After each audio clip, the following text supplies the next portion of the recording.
and pre-recorded. This is the Red Ticket Blues podcast. I am Brian Buckley. This is being recorded on May 31st to hit the internets on June 1st. Wake up, 2016.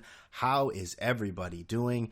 It's a little switcheroo this week. Yes, it's the Thursday Talk podcast on a Tuesday, but in reality being released Wednesday. Everybody getting all this? Sound like Peter Venkman in Ghostbusters? Everybody following along?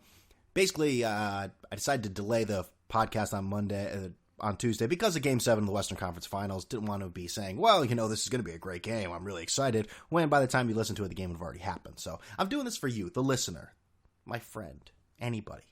Okay. So what we did was I was able to have the pleasure to speak to the Los Angeles Lakers beat writer for the LA Daily News, that being Mark Medina. And we did went a little backwards on the Western Conference Finals, then went a little forwards on the NBA Finals. And in between, we talked all sorts of Lakers, Kobe's last season, drama on the club, and where the Lake Show is going in the future. So let's take a listen. He is the Los Angeles Lakers beat writer for the LA Daily News. He is Mark Medina. Mark, thanks for coming on the Red Ticket Blues podcast. Hey, thanks for having me on.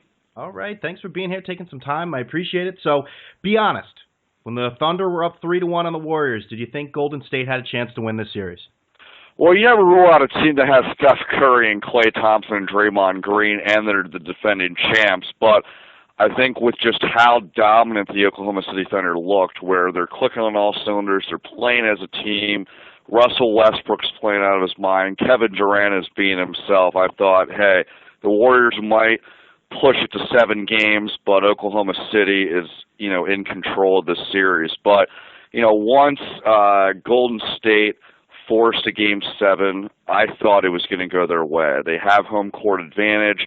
The way they closed that game out in Game 6, I just felt like they were going to be riding that momentum, but it made for one entertaining series, to say the least. Yeah, I sort of agree with you. I mean, I thought, they lose Game 6, and even with the Thunder winning last night, their mental makeup down the stretch is always their Achilles heel. And once again, it was just the shots that are attempted by Russell Westbrook and Kevin Durant. I mean, it went kind of predictable in the fourth quarter there, I'd say. Right, and that was interesting because the narrative earlier in the playoffs were, hey, the Oklahoma City have a new identity. I mean, obviously Kevin Durant and Russell Westbrook are still the focal point, but they're able to rely on a pretty strong supporting cast. Billy Donovan has gotten a lot of credit for coming up with new schemes and different rotations to foil the Spurs, to foil the Warriors.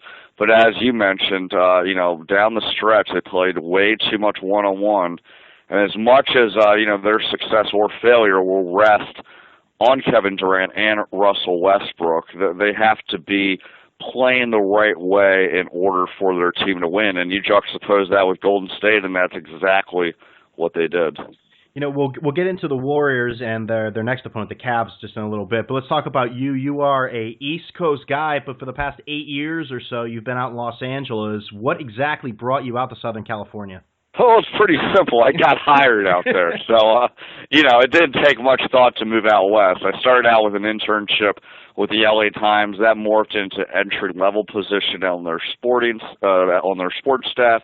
And then I had the good fortune of, being able to be in consideration to run their Lakers blog once that opening came. And so I did that for about 2.5 years.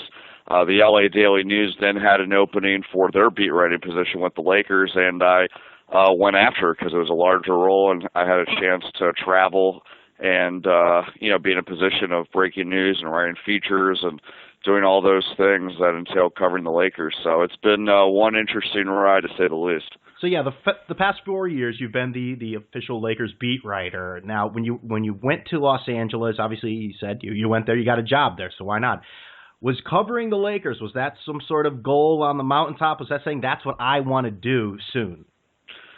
Well, I think, if you had asked me this question as I was graduating Syracuse University in 2008, of course I would be running at it. But, at that time I wasn't necessarily thinking, hey, I need to cover the Lakers in X amount of years, because it may be thinking that that's unrealistic and you just never know how things will unfold in terms of opportunities. So at that point, the thought process was get a job, try to get a beat, and then just latch on to anything that you can, and then progressively move your way up. But I'll certainly take the roadmap that I've experienced thus far, and I think the journey's just the beginning. I mean, being able to cover the Lakers, a marquee franchise in the NBA, attracts a lot of readership and even more opportunities for growth and all that. So it's whether they're winning a championship or competing for ping pong balls in the lottery, I'm fortunate to be covering a team that just has a lot of interest and a lot of storylines going on each season. I think when you say beginning, that's the perfect word, because I think after this year there will be a new beginning to this team. Now, this whole year, obviously, I mean, the season ended in April, but the season was dedicated to the farewell of Kobe Bryant. At what specific point in the season did you say, how am I going to write something unique on this team daily regarding Kobe Bryant? With Kobe Bryant, it's actually not that hard to do that because he's such an interesting person. He's obviously accomplished so much in his career. And the one thing about the farewell tour that was somewhat of a surprise is I thought that it would get repetitive and all that, but it wasn't that at all. I mean, you've had some of the repeatable questions such as, why wouldn't he ever want to get into coaching and what's he going to do post-retirement? Obviously the ongoing narrative of his last season involves his health and his quest to stay on the floor. But he has so much history with almost every single opponent that he's played, every single team that he's played, and there's just so many layers to his personality that has made for some really compelling feature stories. So, I think from a writer's standpoint, it was a really nice thing to lean back on because the basketball is very hard to watch. And even though I don't have a rooting interest in the outcome, you want to at least see a good product on the floor and something that's fun to see. And, with obviously that not being the case with the Lakers, it was nice to at least write about something compelling. And then, it wasn't always just Kobe. There was a lot of other things going on, moving parts in regards to Byron Scott and how the front office feels about him and, how the young players, most notably D'Angelo Russell, has progressed or regressed. And it just, seems to happen every year that there's some element of a soap opera surrounding the team. So that usually takes care of itself as well. Now, Kobe, I'll admit I don't watch every post-game interview with Kobe Bryant. I don't read all the quotes after every game. He seems like he has a little bit of Derek Jeter in him. He'll answer all your questions, but he'll pounce on you if you sort of, give that scathing hot take or just stupid question. How has it been dealing with him throughout the years in different capacities for you covering Kobe Bryant? Well, interesting comparison that you make to Derek Jeter, and I think it's a fair one, but I think it's needed with a caveat. I think that he can be like Derek Jeter in the sense that he went through that farewell tour. There's a lot of history that he had with opponents, a lot of appreciation that he had over the league. He's very media savvy. He recognizes good questions, bad questions, and then, as you mentioned, he'll point it out. But I think unlike Derek Jeter, he was very forthcoming, a very open book. So it wasn't so much that he would get mad if you asked him a negative question. It was more of he might call you out if it was an uninformed question. So I think to Kobe's credit, even when it involved negative things pertaining to the team or even himself, he was very forthcoming and honest. And I think that was kind of one of the joys of covering him is that you saw his sarcasm, you saw his introspectiveness regarding the successes of his careers. You also saw the same thing in regards to some of his setbacks and challenges and even insecurities that he's faced throughout his career. It was just very interesting because it really felt like you could just lob almost any question at him, and as long as it, sounded educated, he would, basically give you his honest opinion about it. This team, you spoke earlier that they were around Kobe. Maybe it helped them in certain ways. So this team wasn't ready for anything this year. Do you think the attention that Kobe received day in and day out masked how bad the team was, or did it take away from any hope at a cohesive team, or am I completely off base? I think there was an element of both. I think at the beginning of the season, you could make the argument that it stunted a little bit of their development. You look at his shot selection and volume of shooting, it was a lot. And I think from a young player's perspective, it was certainly an adjustment to be playing with someone like that, and they're not exactly having that comfort level. But I think, seeing every single game, that part of Kobe wasn't really prevalent through most of the season. I think after the first month of the season, he took a deliberate step back where even though he is being Kobe and he's taking a lot of shots, it wasn't overwhelmingly, large in proportion to the rest of his teammates. And I think as the season unfolded, it's exactly what you were mentioning at the first part of your question, is that it masked a lot of the deficiencies. And so, there's this narrative that Kobe got in the way of these guys, but he wasn't stealing minutes from D'Angelo Russell, Julius Randle, Jordan Clarkson. He was playing a different position than all those three guys. And also, those guys, they have a lot of potential, but they have a lot of shortcomings as well. And so I think with this farewell tour and the attention that it created, I think it shielded those guys from a lot of potential criticism, in addition to Byron Scott's stature. I mean, I think it's a fair debate to wonder, hey, was Byron Scott the right coach for this team? Is he, X's and O's savvy? But I think in a weird sort of way, his presence, because he was the face of the Lakers' failures, and that he was seen as someone that may have gotten in the way of developing Julius Randle and D'Angelo Russell, those two guys in particular were somewhat of the beneficiary of not having as much fan criticism, certainly from a national perspective, as they may have gotten if Kobe and Byron weren't there. And so it's going to be interesting to see how that's going to unfold next season, because in one respect, you would think, their growth is going to, improve because they're going to have more opportunities. They're going to have a new coach that, seems like that is going to be more supportive of him and patient of them. But at the same time, the spotlight is going to be brighter on them. Without Kobe, they're going to have to assume a larger responsibility in terms of talking to the media. And that's going to cut both ways, both when they play well and they don't play well. So that chapter obviously remains to be written, and it'll be interesting to see how that plays out. You mentioned the spotlight. You mentioned D'Angelo Russell. I mean, now he sort of ended the season much better than he began it. Second all-rookie team. But the largest story surrounding D'Angelo Russell this year was the story with him and Nick Young. This seems like something players are really not going to give a ton to the media about or access after the fact. Was there a noticeable divide in practice or disconnect between certain guys on a daily basis? As soon as that video went public, a lot of players privately told me that this just created a mess in the locker room for obvious reasons. Yeah. And the relationship with Nick Young and D'Angelo Russell, I don't think will ever be repaired. I know that D'Angelo Russell had made some attempts to apologize, and he did so in front of the team before a game, but Nick Young, by his own choosing, was not there. But that being said, I think that this issue will, and already has, kind of boiled over with the passage of time, the fact that, hey, D'Angelo Russell's part of the Lakers' long-term future. Nick Young likely isn't. But I think this raises a lot of question marks regarding D'Angelo's maturity level. And, some of it's understandable. He's 20 years old, but I think it also illustrated the fact that he actually acts even younger than his age there. And it partly explained, even if you can argue against Byron Scott from an X's and O's perspective, especially in a lost season, why you're not playing your number 2 pick more and starting him more. It explained a little bit of his thought process of why he wasn't doing these things.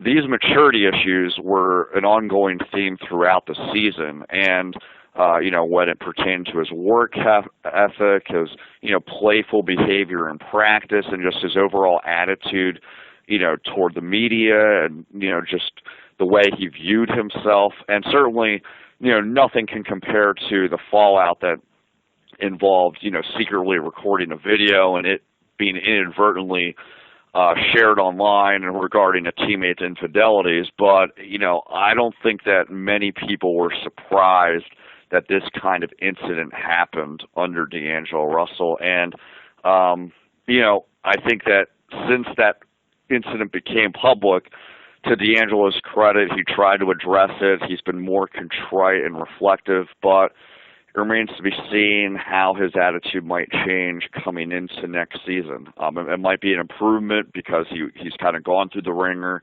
He's been humbled both from, his opportunities and from the scrutiny with this. But, with the passage of an off season, who knows how much of that outlook will be carried over. And it's something that's very unpredictable. Now, you and everyone else is hoping that D'Angelo Russell matures and everything, and like you said, over the passage of an off season. Did you see a major maturity with players, with media, with everyone towards the second half, end of the season?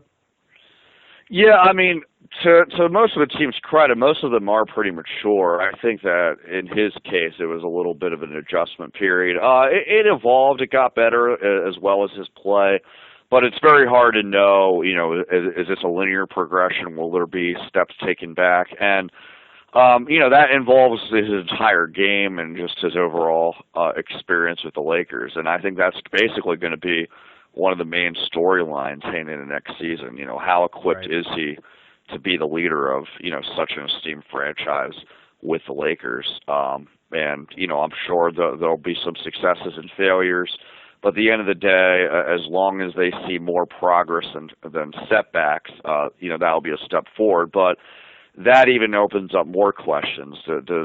Is D'Angelo Russell the caliber of player that can be an all-star player? Is he just going to be a dependable starter? Or is he just going to be a rotation player?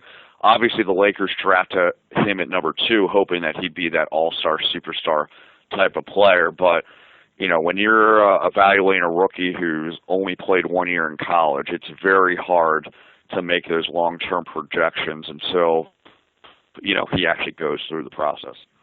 So D'Angelo Russell will be there next year. Kobe won't. Neither will Byron Scott. The team's looking forward.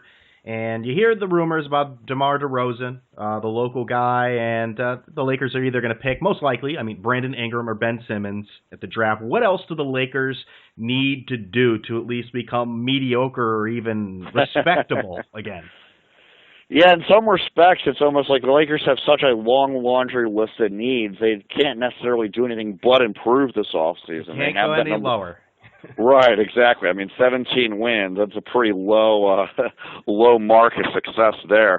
I would say of all the pressing needs that the team has, they need to upgrade at the wing position. Kobe Bryant had been playing that position his last season. You look at the other options as of now, Nick Young would be the starting small forward, and I don't think that he's in the long-term future for the Lakers. And then behind that is Anthony Brown. He, has some intriguing upside, but I think the Lakers view him as more of a development project. It's very likely that he'll have to go through some D-League stints, in between maybe some more playing time next season. So they really don't have anyone in the small forward position. And so if I'm looking at this draft, not only because of their position in the number 2 pick, should they be drafting Brandon Ingram, but even if the Lakers had the number 1 pick, and they are in a position of being able to choose between Simmons and Ingram, I think that Ingram's the better fit.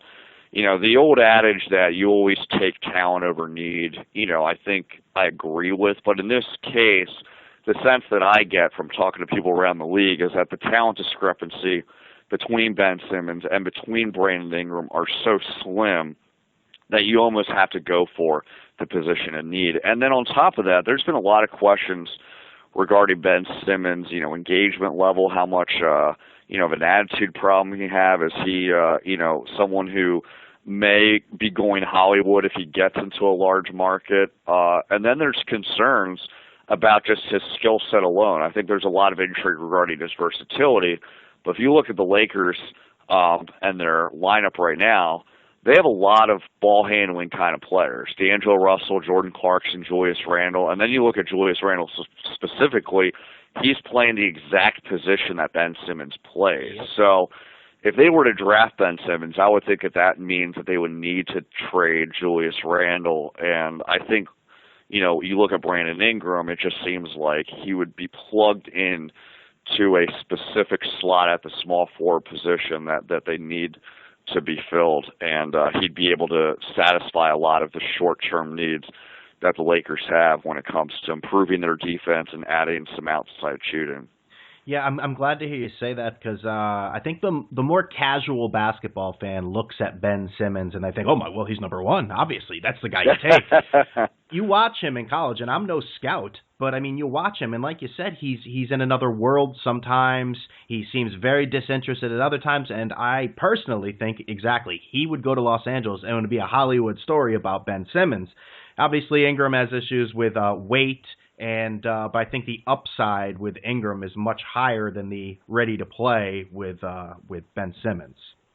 Right, and you mentioned a good point about his weight, and that's something that's going to be, I think a pretty significant thing when it comes to playing in the NBA. I mean, obviously the physicality is a lot more pronounced, and so has he put on enough muscle and weight to be able to hold his own? But I think everything else, it just seems like there's been a lot more upside, a lot more growth, and there's no mistake that, he's been climbing the draft boards throughout, his college season while Ben Simmons has taken a relative dip. But, the Lakers are almost in an easier position because they don't have to worry as much about those question marks if they had the number one pick. But I think still at the end of the day, the Lakers would have preferred to be at number one, just I think more so in the case that if they wind up using it in a trade, they could probably get more value. And I don't necessarily think the Lakers are going to trade their pick, but it's certainly something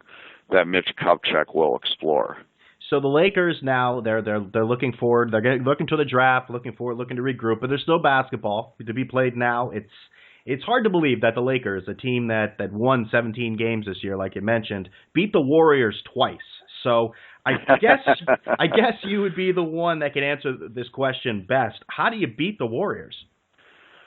Well, you have to play your best game. You have to play as a team. You have to move the ball. You basically have to do all the things that Golden State's done well and just do a lot better, which is asking a lot. But I think at the end of the day, it also falls on Golden State. I mean, as much as I credit the Lakers for, playing out of their mind and playing a full effort, I think they also benefit from the fact that Golden State played down to them. I think there was kind of an open debate on Twitter. Hey, it's a Sunday matinee game.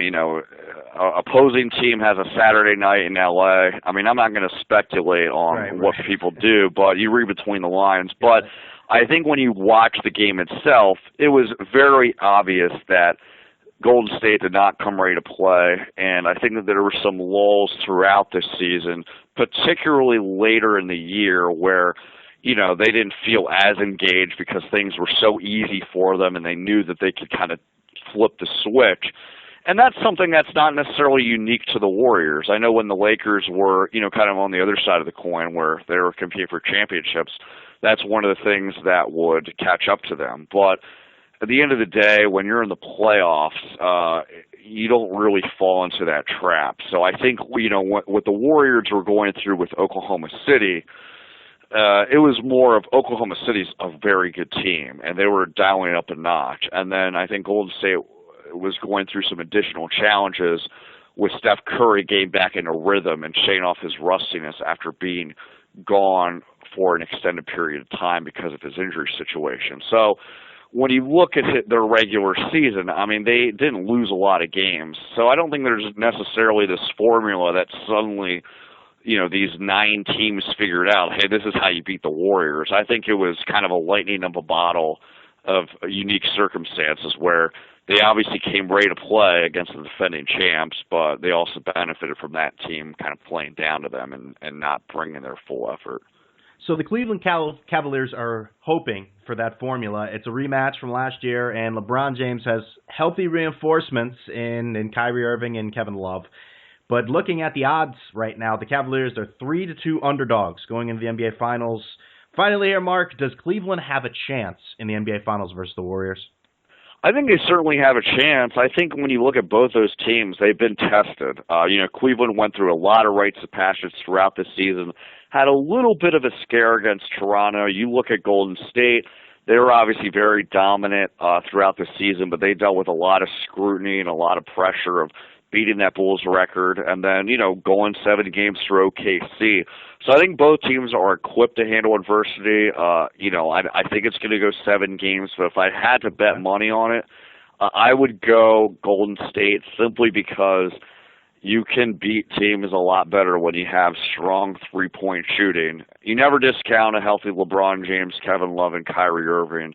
But when you have guys like Klay Thompson, who's capable of dropping 40 and just hitting absurd shots, as is Steph Curry, I would give the slight edge to them. But, if we all thought this series with Oklahoma City was entertaining, which it was, I think this upcoming finals matchup will probably be 10 times more of that. Wow. It's going to go 7 games, and there's going to be so many ebbs and flows within each game.